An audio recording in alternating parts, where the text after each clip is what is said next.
Hello and welcome to another episode of a very good social media podcast where we try to live up to that name every day. I'm your host, Zach Gallia. Let's get into it.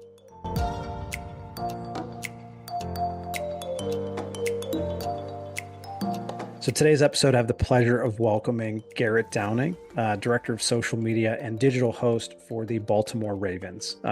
So again, someone that I've known for a long time, and someone I've obviously crossed paths with quite a bit in my time with the Steelers, with the Ravens and that AFC North rivalry. But it was always great to get to talk to him and kind of pick his brain and really just go through these things together. And so he's always been a great resource for me and a good friend and just someone that I've relied on to kind of get through anything that we were battling through on the content side. So great to hear a little bit more about his journey and coming up through kind of a journalist track and still kind of maintaining that and branching out into the social media world. But it's great to hear about his journey and how he maintains kind of both roles while leading his team and producing some of the best content there is. So can't wait to have you listen to everything that he has to say and just some of the advice he has and the things that he went through and some of the great projects that they've been a part of and most recently signing Derrick Henry and kind of breaking the internet with their content there. So without further ado, I'd like to welcome Garrett to the show. Thanks for having me. I'm glad to be here.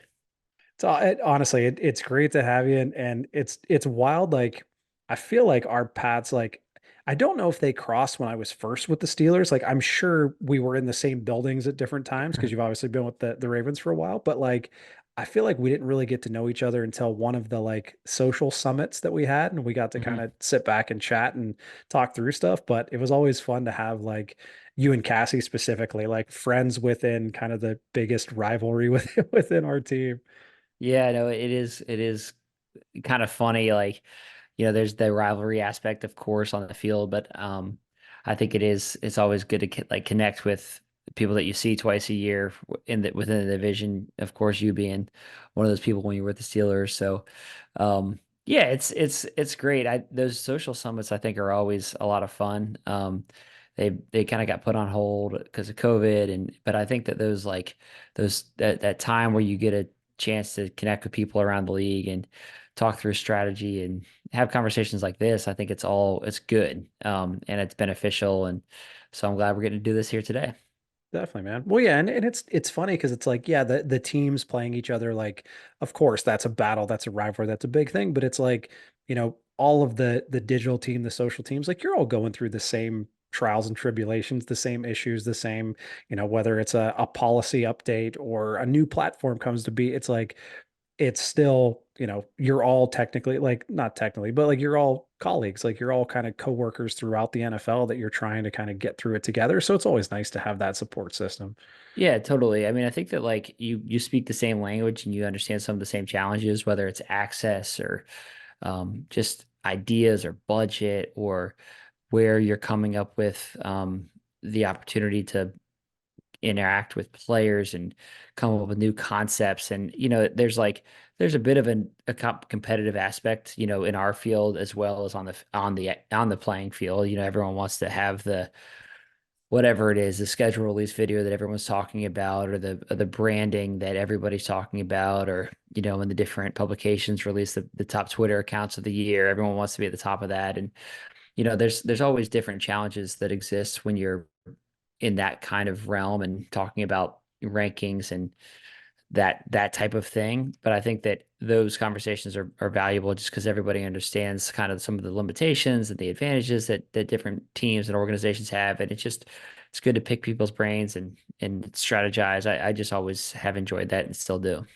Yeah, for sure. Well, and those when those complex Twitter Yeah. rankings came out the end, like that was always such a topic of conversation because it was always like it was always such a shock. Like whether, no matter how great you thought your plan was, it was like, oh, we were 26th in the league this year. Like Right, that right. doesn't feel great. Well, one year we won, so that year it was great. That was the best rankings ever. I'd say, and then if you don't win, also you're like, yeah, this doesn't mean anything. So, when when you end up coming in on top, it was you know the almighty rankings. And it is, all that stuff is, I think it's good and it's fun. And I think the truth is, like, on a lot of this stuff, people, and we do it just as everybody does it. Like, you're always looking for ideas, and um, when you look for ideas like within the space, you look for ideas outside of the sports world. Like, I think that you can find a good idea anywhere. And I think that, like,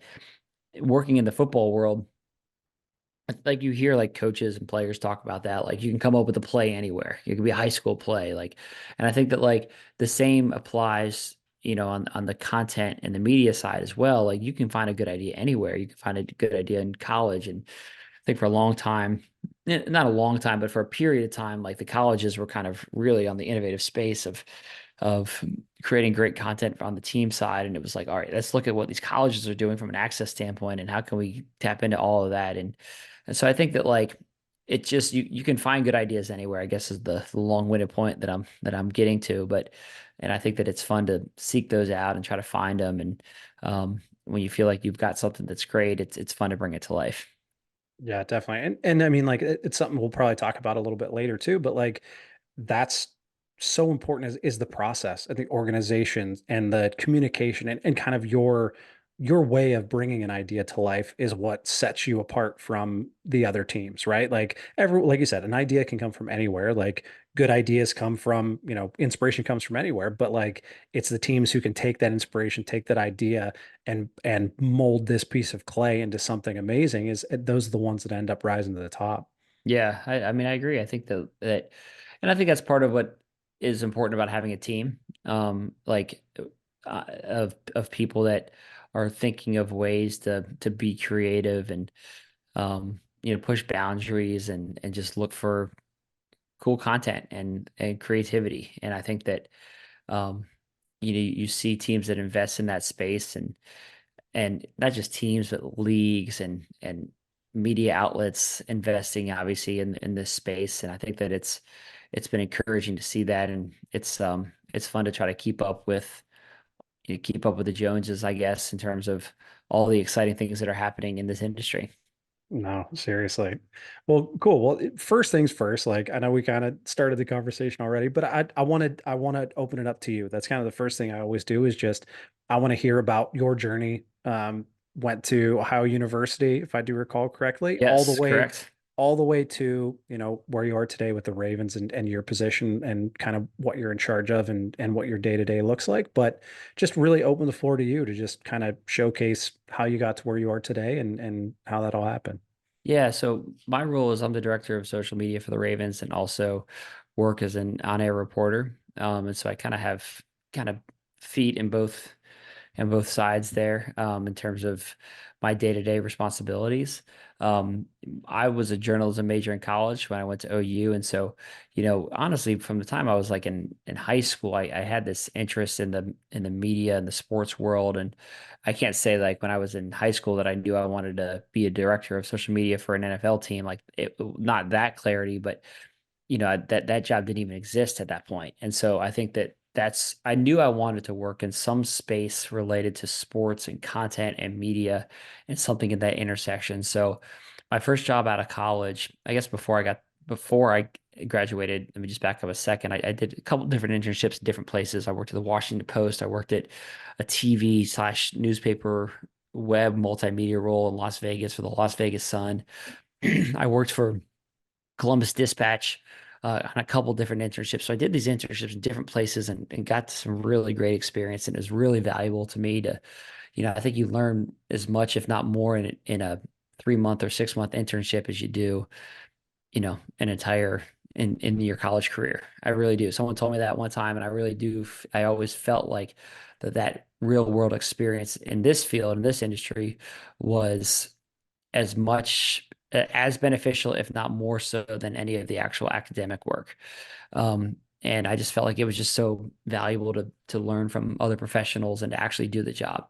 So anyway, my first job out of college was working for a TV station in Cleveland, Ohio, ABC affiliate. Got great experience there. I was doing a little bit of everything. I was on the multimedia side at a really exciting time when it was kind of like, this is it's a new space and you're the young guy in the newsroom. So, teach some of the people who have been here for 3 decades how Twitter works. And like literally one weekend I hosted like a Twitter workshop, and just because people didn't know how it worked and they wanted somebody who could provide some insight. So it was really exciting to be part of that. And it was kind of strange. I was the new guy, but I also was looked to for some advice just because people look to me as like, you're the guy that should know this, you're 22 years old.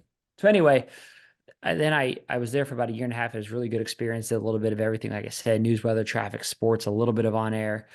Worked with a high school football show, and I knew I really wanted to work in the sports world. So any opportunity I could find to get out to Browns practice or Cavs practice or an Indians game at the time, like I would find a way to do it. And honestly, some of it was like on my own time. Like they were like, we're not like this isn't like a paid hour, if you want to do it. I was like, I don't care. I just go do it. And so, I basically built up experience and clips and all that during that time. And then opportunity opened with the Ravens. I applied for it, ended up getting the position. Um, you know, it was I had never been to Baltimore before I'd moved to Baltimore and interviewed there. So I didn't know really anybody there. It was total change for me. And I think that that's when you open yourself up to moving all over the country, I know as you have, in Pittsburgh and Arizona and different places, like when you open yourself up to that, you do create more of an opportunity for yourself in the space. Like if you want to work for an NFL team, there's 32 of them. So if, like you're specific to a city, like I want to live in Pittsburgh, I want to live in Baltimore. Well, then that just limits your pool. So anyway, I moved to Baltimore, started as a staff writer and also working as an I N A reporter. And over the course of the 12 years I've been with Ravens, I started in 2011. Over the course of that time, like obviously the digital and social world has really exploded and things are different. I've seen the creation of and the implementation of Instagram and TikTok and platform and YouTube becoming a really important piece of what we do. And Vine was important for like, five for 5 seconds. Like, oh, I've seen all of that. And so it's been, I think that in my role, I've tried to make sure that I'm staying educated and finding ways to be on the cutting edge of what we do so that, I can be relevant in the course of these changes that take place in this industry. And so that has led me to the role where I am now, where I oversee the social team, have a team of people that I oversee, basically manage the overall strategy and content efforts for the Ravens from a social standpoint. And we live within the larger media group within the Ravens that covers everything. In-house TV shows, the video board content on game days, the long form, really high-end, great video work that Ravens fans see on YouTube and on our website. So I live in that realm, and so that's where I am now, and it's certainly exciting place to be. It's amazing, man. Yeah, and I mean, you bring up a great point, and something I've talked to a bunch of different college students and people trying to get in the industry about is like being open to whatever opportunity is out there. Because, like you said, like if you're saying, okay, well, I would love to work in sports, but I only want to live in Seattle. How many teams are in Seattle? How many Right. positions are with those teams? That's it. That's all you have. But if you're like, I just want to work in sports, there's teams in Arizona, there's teams in Florida, there's teams in, New England. Like there's Mhm. a vast array. I mean, there's soccer teams in England and Spain. Like there's so many places that you can work that if you're just open to those opportunities, like it can change your life, man. Like going to Arizona, like you said, I literally had never been to Arizona before I interviewed there. And I was like, Mhm. this is amazing. This is where I want to be. And it's like, but if I wasn't open to that opportunity or going to a place where it was like, I don't know anything about it, it's scary, it's uncertain, but it's great. And that's like those are the kind of decisions that end up helping you kind of move on in this industry. Yeah, and I think when you're young, you have more ability to do that. And so it's like take advantage of it when you're not married, you don't have kids, you can go anywhere. You know, it becomes harder as roots become deeper the longer you stay somewhere. And so I think taking advantage of it then is great. And you never know how long you could be somewhere. Like when I started with the Ravens in 2011, I did not really expect that I would be here 12 years later, just because I never even been there. I grew up a Browns fan. I was like, I still have family and friends that give me a hard time at working for the Ravens. Um, and here I am 12 years later and I love it. So I think that, I think being open-minded and willing to take some risk on that front can be really rewarding in the long run. Definitely. Yeah, and I mean like and you brought up another great point was just the learning and trying to stay ahead of the times. Because I mean like granted, I started in NASCAR in 2013 and so I was in the NFL 2015, but even in that span of 7 years that I was in the NFL, things changed so fast and so crazy. And like not only just like how teams covered games, practice, told stories, but like the platforms themselves, like the Hmm. policies, like the broadcast deals, like all of these different things that had such a huge impact on what we were doing. It's like it's crazy to look back and say like, oh yeah, I've been in the industry for, just over 10 years and like we were basically on the front line of like creating TikTok, like art, like the accounts, like starting Snapchat, like you said, like the birth and death of Vine, like Hmm. all these different platforms and things and like YouTube and how it has changed and become such a thing. And it's like, it's crazy that it's only been like 10, 15 years and all of that has changed. So it's like, if you're not learning and you're not staying ahead of the times, like you said, like you're falling behind immediately. And you kind of always have to have that mindset. Yeah, where do you look? Where did you try to read and stay on top of stuff?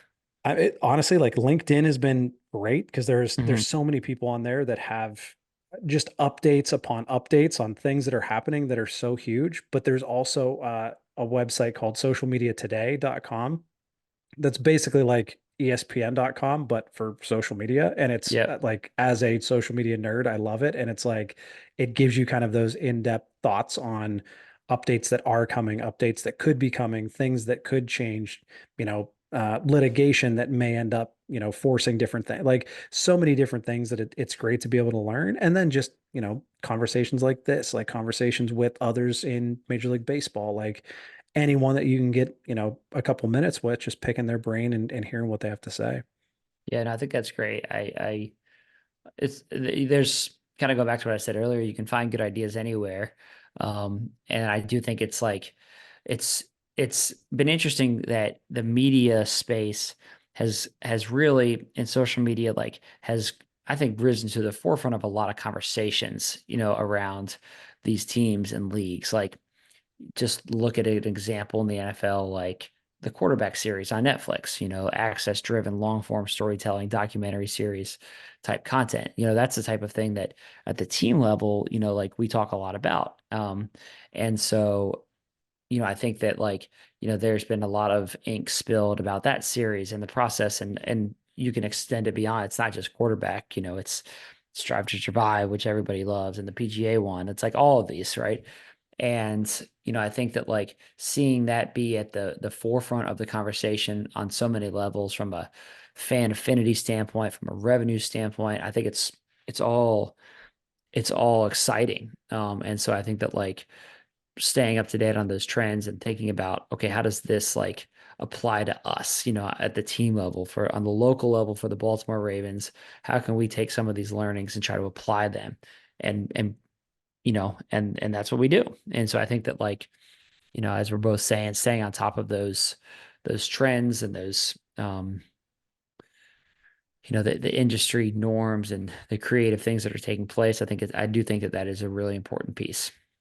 One and again, like just the changes that we talked about, like you bring up another great point is like YouTube really wasn't that big of a priority until kind of the global way of consuming content changed. Like Hmm. everyone watched games on cable and you had, your box and you turned on whatever show you wanted to watch when it was on and that was it. And then it became, well, no, now there's these apps where you can watch whatever you want, whenever you want, for as long as you want at your own discretion. And then it's like, oh, well, YouTube is actually a platform that's exactly like that. So it's like now every team, especially in the NFL, NBA, like they're creating their own, YouTube, Netflix, HBO like series on a weekly, monthly basis. And it's crazy to think that like how many people and how many, like how big of a crew would shoot something like that quarterback show or Drive to Survive. And then it's like you look at these NFL clubs who are putting out great stuff, like the Ravens, the Jets, like every team is doing their own, Drive to Survive basically with Hmm. whatever staff they have. And like it's crazy how talented everyone is on the team level that can do this stuff with the kind of the assets that they have. Yeah, totally. Our long form access driven show is called Wired, and the team of people that works on that is incredible. And I won't pretend to be the one that's shooting or editing that. I mean, there's a team of people that does that and does a really excellent job. It's really high end, and you when we publish that on a weekly basis, like you see the response, and it's like, I think for Ravens fans, it's like our Hard Knocks, and so, we try to be strategic about, when we post it and how we promote it. And, that's really where I come into the equation, and just thinking about like, I mean, this is thinking about how we can use this access that nobody else has and tell a really compelling story around our team I often talk about how I feel like social media and digital media and our content in that space, like that's kind of the window into our organization. That's the front door. And that's the easiest way to connect with people at the top of the fan funnel. And it's easy relatively to watch a video on YouTube or on Instagram or wherever you see it. It's much easier to do that than it is to buy a ticket to a game. And so like the hope with like from a big picture standpoint is that our content, it brings people into our ecosystem. And it also, for those who are already fans of the Ravens, it deepens the connection that they have with the team because we're showing them who players are. We're letting them behind the curtain. We're giving them insight into perspective on how decisions are made and who's making those and how much work goes into it and the thought that goes into it. And so all of that just, in my view, allows people who are fans of the Ravens to have a better understanding of the people. And I really do believe that like people are attracted to connecting with other people. And so um I think all of that plays into, the connection. And so who knows? The hope is that, someone who's maybe 16 who starts following the Ravens on Instagram, who becomes a really big fan of Wired over the course of 10 years, then they buy jersey, then they buy merch, and then they come to a single game. And, 15 years from now, they're season ticket holders. That's like the long tail of this thing. And, I really do believe that happens. And and then at a minimum in the short term, you have this ability just to connect with people and to grow the excitement around your team. And, that can lead to better ratings and revenue and all that stuff. But I think that like there's both a short term and a long term play to all that we do. For sure. And I mean like there's different kinds of fans too, right? Like you have Hmm. your diehard fans that just like they just want to know more. They want to soak in as much as they can. They want to feel like they're part of it. And then you have those other fans that are more casual, newer fans that are like, I just want to be entertained. I want to find something or someone on the team that I relate to and I want to follow them. And so it's like it's interesting to try and create content that speaks to, and that's only two different types of fans. There's, hundreds if not thousands, but like there's each piece of content has to cover so much ground. And there's almost like you're trying to create this FOMO, right? Like you want people to be a part of what you're doing. You want people to be at the stadium. You want people to like almost feel like they're part of this inside fan club kind of area where it's like if you missed this episode of Wired and you didn't see, so and so's favorite car or so, like then it's like you're Hmm. almost a little bit less connected to the team than, the other diehard fans. And it's like not necessarily a competition, but it's like again, like we're talking about the correlations between what we do and fans consuming the content, but it's like they're always staying up on what we're doing and we're trying to stay up on what the fans want and what the platforms want. And it's like it's just this constant kind of education session of like we just want more. And then it's how do you create the more that everyone's looking for? Yeah. And I just think that at the team level, there's this ability to, um, there's just this ability to provide like what we have that's an advantage over anybody else is access. And I think that like access is a term that gets thrown around a lot. And as you know, like you don't necessarily have as much access as people think you do. Like it's not like you can necessarily always, just take a camera down to the head coach's office or the GM's office or go up to the Lamar Jackson and demand an interview. That's like it doesn't work like that. I think that like there's probably a bit of a false perception of access and what that looks like internally. But we do have more access than the external media and we are trusted to be in certain places. And so being I think that understanding the significance of that internally is really important and building that trust is something that takes time and is once you can't screw up you need to prove that you can be trusted with information or with time or with being in a certain place. That is really important. And then I think maximizing what you do get is also the other piece of the equation. And those things definitely go hand in hand. Yeah, I mean, yeah, access can be given and can be taken away. That's for Yeah, sure. So totally. it's a hard balance to find. And I mean, every team, every organization, like it's different. The amount of access you get, the amount of buy-in that you have from leadership, like that is a big part of how you shape your strategy because it's like you're never just going to sit there and complain like, oh well, this team gets more access than we do. Well, it's time for you to figure out, well, what can you do better than that team, or what can you do internally that can push you to that next level. And just because it's potentially a challenge, it's like using that as an opportunity to be creative and find a way, or not necessarily around the challenges, but find a way to kind of rise to the top, no matter what's going on. Totally. And I think a lot of it depends on what your brand is and knowing that and then playing into that. And every team will have different levels of tolerance around access, around tone, around humor. Like there's different tolerance level for all of those things. And so finding your lane and then owning that and being really compelling in that space is I think kind of the secret sauce. Definitely. Yeah. And I mean, like you, you hit it on the head there. It's like you look at what the Chargers do. Hmm.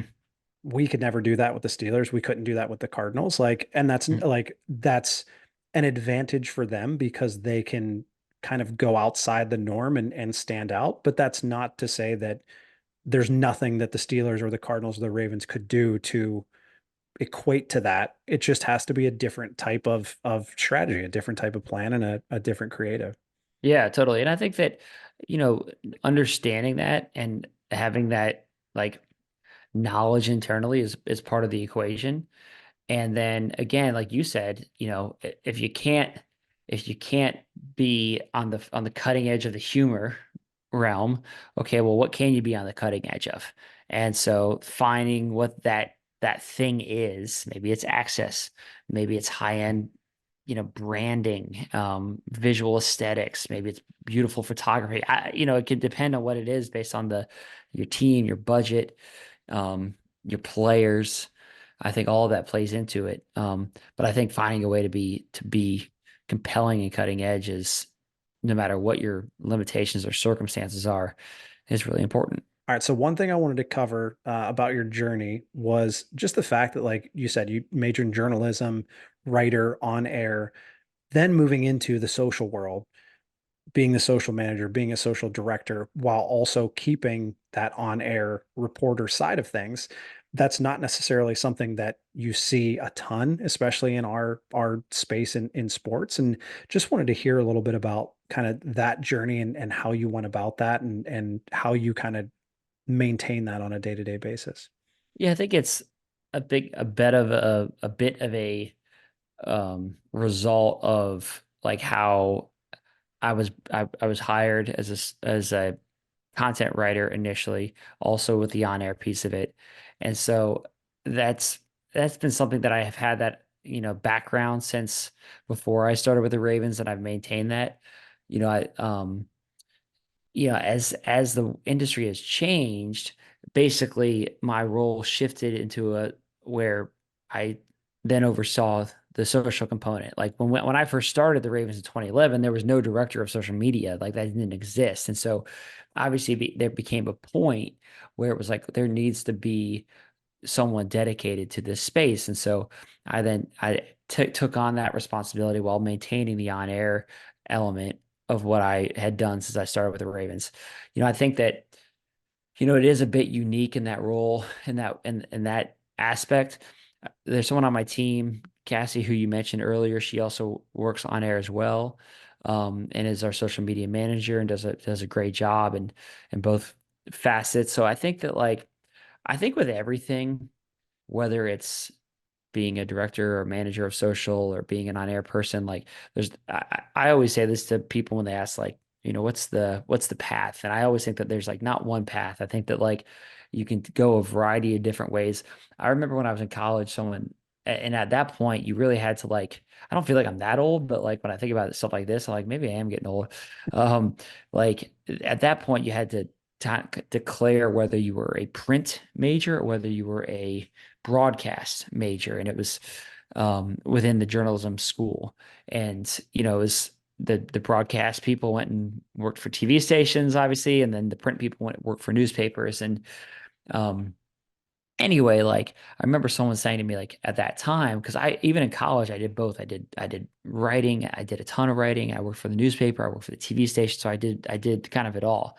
And I remember someone saying at the time, you need to pick, you can't do both. And I just never agreed with that. Even when I was in college, I just didn't really feel like that made sense to me. I was like, there's plenty of examples of people that do both. And I think that the skills in each help me in the other. And so I've just always kind of maintained that mindset. And I think that the experience on the on-air side does help me from a management side and understanding how that space works. And I think the reverse is true as well. So, um, I think that I guess like I said, I think it's just always kind of been innate to have interest in different aspects of the field. And I do think that for me, that has helped, and that has helped me in multiple aspects of my day-to-day responsibilities. And, on a day-to-day basis, where I am spending that time, I think that the management side is it really obviously takes a lot of focus and attention and um you know the building of strategy and the team and the management of people, that's where I spend a ton of time and focus and energy. So I think it all works hand in hand, and um I guess it's an interesting path, and everyone, like I said, everyone's got kind of a different way of going about things. Well, and that's been the best part about kind of this show is hearing of everyone's journey. Not a single one of my guests nor me have had the same journey to get to where they are. All of our positions are somewhat linked and similar, but it's the path to where we are is so different. And it's so Mhm. cool to hear just how that worked and the decisions that were made to get you to where you are and kind of how things all fell together. Yeah, absolutely. Well, cool. One thing I want to cover too is just I like to talk about kind of a favorite project or something that you were a part of that, you can take us through from start to finish. Like the idea came up, you found this inspiration, your team found this inspiration. How did this project come to be? And then all the way to it's posted. Now we see what the world thinks. Because there's so many steps in between those two steps that I think get overlooked a lot in kind of the strategy development, the communication, the, delegation, all these different things that you need to do to be successful and to get that initial idea all the way to where, it's now out for the world to see. Yeah, totally. I guess one that I'll point to just because it's top of mind is free agency this year. We signed Derrick Henry, and just kind of the process that goes into that. And as this is kind of inside baseball, but so the legal tampering period in football opens on a Monday, and then the teams have to basically stay silent until the new league year begins on Wednesday. And so you're in this kind of holding period. So anyway, reports broke at some point, I can't remember exactly when, during that legal tampering period, about possibly signing Derrick Henry. And then we signed him on that Wednesday, or agreed to terms with him on that Wednesday. And then we found out that he was coming there on that I think that Thursday. My days are correct. And so you're basically in this period. It's you have to make decisions about, okay, so he's coming into the building. What are we going to do? What kind of content do we want to get? How are we going to go about this? And it's all happening like super fast because there's just like not a ton of time. And so what we decided to do was we did basically a car wash of multiple different stops while he was in the building. So he did a podcast with us. He did, and we also were like, how can we make something different and unique? So we also had a bunch of behind the scenes video content of his day with us, some of which we have released, some of which we haven't. We also then were able to put together a photo shoot, and we were like, all right, let's do a photo shoot. Now, a lot of teams do photo shoots with new players, but we had this thought of like, King Henry. That's obviously his nickname, and so how can we, play into that? And one of our graphic designer on the social side, Dave Herringer, threw out the idea of getting this throne that we actually have in the building from our marketing group. They've used it for a variety of different photo shoots. It sits on our Ravens Walk fan area on game days, and so could we use that? And maybe he would be open to taking photos on the throne. And so Dave and Cassie worked to get the throne there, um, and so our social coordinator actually found a crown on Amazon, and she got it. She got a crown here. And so basically it was like an all hands on deck effort to like pull this thing off, get the throne there, see if he would be open to sitting, there, taking some pictures there. And then he was great. He was wearing a purple suit, which added to it. The throne is upholstered in purple, so um, it just all worked perfectly together. And the pictures that we got were pretty iconic, of him sitting on that throne, and that was some of the top performing team content in the league during the free agency period and the initial days, which was pretty exciting for us. And he was into it, which obviously played a big part. And it was just like I said, I was proud of the everyone on my team that did a lot of work to pull that off and come up with a creative idea, and then see it come to fruition in a really tight turnaround. Like I said, it's like this was not something that we had like weeks or even days to prepare for. I mean, this was like a period of hours, of trying to pull this off and make it happen. We also did some other fun social video content with him while he was in during the car wash. So like, we took call it 30 minutes with him and really squeezed a lot out of that. And we're able to put something together that we all felt good about. And, it was kind of this iconic imagery that I think will be looking at those photos for a long time. And you bring up again, it's such a great point is like you see these things happen. Like Derrick Henry signs, so and so's coming to throw out the first pitch, like all these things. And it's like, great, these are awesome moments. But it's like, okay, but now what? Like we have like nine different platforms and different accounts and different content. And how do we tell this story appropriately across the board? And it's like, I remember two stories I've told on the podcast before, but it was like I remember I was sitting at a car dealership getting my oil change when I saw the Cardinals traded for DeAndre Hopkins pop up at the on the ticker on the bottom, and I was like, all right, well, I guess we're in planning mode now. And so it was like it's one of those things that just triggers. And the other one was like JJ Watt posted the photo in a Cardinal shirt working out that just said source me. And it was Hmm. like, oh, all right, well, we have some work to do. So it's like those sort of things where it's like maybe you don't get that much of a heads up, but you're still, you have this gigantic responsibility of like you need to make this the biggest possible deal that you can and showcase this to our fans and make a good impression on this guy who you haven't met yet and show Hmm. him kind of the power of your team and get him to buy in early. So it's a crazy kind of rush of madness that kind of all works out in the end. Yeah, totally. I mean, it is to pull stuff like that off, you have to work quickly, efficiently, um, and then also like you have to there's this balance of like trying new things while also like knowing that you can go back to something that like you're gonna be able to get. And so there's like this balance of like, okay, do we try the throne photo shoot? Is he gonna be into it? Is he not? I don't know. We'll see. And then that one worked out perfectly. But you have to take some risks in certain ways because, we could have just gone the standard photo shoot, football, helmet, clean background, and that would have been fine. And those pictures would have been nice. They would have just not been as iconic as the throne photos were. And so I think you have to make those decisions sometimes, and there's some risk involved. But in this case, it was fun to see all that come together. Definitely. Well, changing gears a little bit, and before I get to kind of the goofy questions I have to sign us off, I just want to just ask kind of when thinking of kind of the next generation and those coming after us and seniors in college that are looking for their first role or seniors in high school who are still kind of figuring out what they're doing with their life. Um, what would be that one piece of advice that like you wish you could give to yourself back when you were in their shoes of what you wish you knew to kind of help you in the beginning of your journey?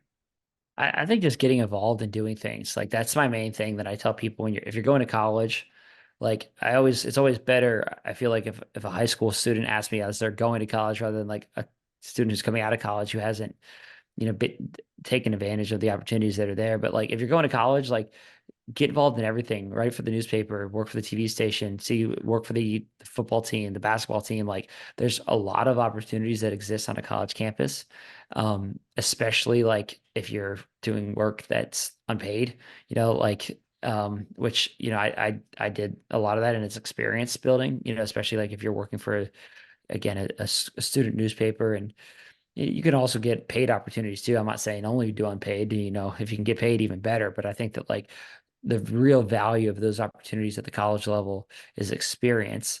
And so I think that basically get involved and take advantage of all those opportunities that are there for you because once you're out of college, then like it just becomes a little bit more challenging. Like you're not somewhere where there's a football team necessarily where they're looking for work. And so it's like go send an email to the director of recruiting or one of the people who's on the media side, like whoever it is, and see if you're able to like get a foot in the door.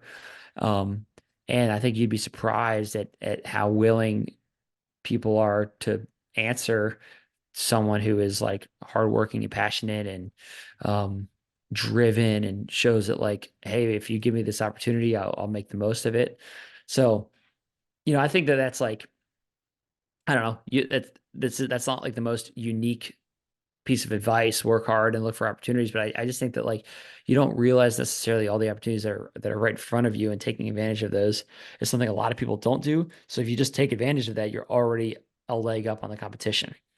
Yeah, and I mean like it's about taking those risks. Like there are probably very few careers, and I mean I can't say this for sure because I've only had one, but like there are very few careers where it's like you can basically get real work experience just on your own for free wherever you want to look, right? Like if you're in college and like there are football teams, there's a gymnastics team, there's the baseball team, like you could literally say like, okay, well, I'm not going to get paid for this, but I'm going to go take photos. I'm going to get good at photography or really fine tune my craft. Like I'm a Ravens fan. I'm going to start a Ravens fan club TikTok account and learn how to manage a TikTok account and create content for that. So it's like, I think what you're saying is amazing. It's just being open to, you know, taking those risks and taking those jumps of like, I just want to do this and I want to gain experience. And I see so many people who I admire and look up to that I want to be there someday. So what can I do now to get me closer to that? And I mean, like, it's just like you said, it's all about kind of looking for those examples, looking for those opportunities and just going for it. Yeah, totally. I agree. Well, cool, man. I honestly, I can't thank you enough. I won't take too much more of your Mhm. time. I got a couple quick hitter questions just to wrap us up, but answer them as quickly or as slowly as you want, and we'll get it going. All right. Hopefully I can hold up. What is your least favorite industry buzzword? Uh, that's funny. What is it? Um, my least favorite industry buzzword. Gosh, I'm gonna like I need to think. I'm so bad at these games of like the quick hitter like if I were like at a family gathering I play like, you know, Pictionary or whatever, like no one wants to be on my team because I'm always terrible at coming up with like these quick games. For sure. Um All right, come back to me on that. I'll give you an answer. I'll come back to me on that. All right, we'll wrap it up with that one. Okay, If yeah. if you could only follow one brand team, one account on social, what would it be? Hmm.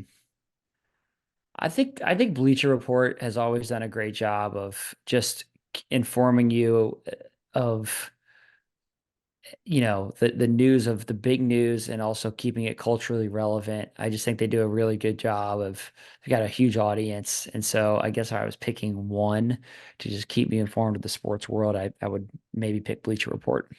Yeah, I like that's a good one. I like that. All right, these ones are a little bit different, a little bit easier. Parks and Rec or The Office? The Office. Uh, Friends or Seinfeld? Truth be told, I was not really a friend. I wasn't really into either of them. I've not seen, I'm like maybe one of the few people that like hasn't seen either series to seen every episode of every series. But if I had to pick, I'd probably say Seinfeld. Nice. Cool Ranch or Nacho Cheese? Nacho cheese. Nice. TikTok, Reels, or Shorts? Reels. I like it. Google Plus or IGTV? Um, yeah, I would go IGTV, I guess. I mean, oh for 2. Yeah, I think that's kind of a lose-lose. Short-lived. Yeah. Vine or MySpace? I liked Vine. I still think that like the I still feel like the so Vine would be my pick, but I still feel like the some of the characteristics of Vine, like you see them on TikTok or you see them on Instagram. So Vine was just ahead of its time, I think. Yeah, I agree. All right. And rate the finale of Game of Thrones 1 to 10. Probably a 4. I'm not like I won't go crazy and say like a 1 or but I don't think it's anywhere. I think it's a lot closer to 1 than it is to 10. Yeah. So I was certainly disappointed with that, but you know, 4, 3, I'm in that range. Yeah, I feel you. I feel you. I normally say a 5 just to stay in the middle, but yeah, Okay. I think it's a low 5 to say the Yeah, least. it's a But low 5. Yeah, yeah. um, On the cool. low end. Okay. So favorite industry buzzword, or least Oh, favorite industry buzzword. least favorite. I don't have a good one. I was trying to think about that as I was answering the other ones. What are yeah, what would you say yours is? There's been a few like it's a tough one for me. Viral was one. Yeah. Circle back was another one. Yeah, I was thinking about Um, Circle Back. I felt like that was more just like business speak than like the social yeah. industry. So like Or I like let's talk about this offline or something yeah, like that. take it Like offline. those. Yeah. Yeah. There's like a lot of funny, and I think they're all good. Like Corporate Natalie, who like does humor sketches of basically office dialogue. I need to watch some of her videos, and then I can come up with a better least favorite industry buzzword. Yeah. No worries, man. Well, honestly, I cannot thank you enough for doing this. I hope everyone listening had as great of an experience as I did and learned a lot. But this has been another episode of a very good social media podcast where we try to live up to that name every day. And we'll see you next time. Thanks, man. Appreciate you having me.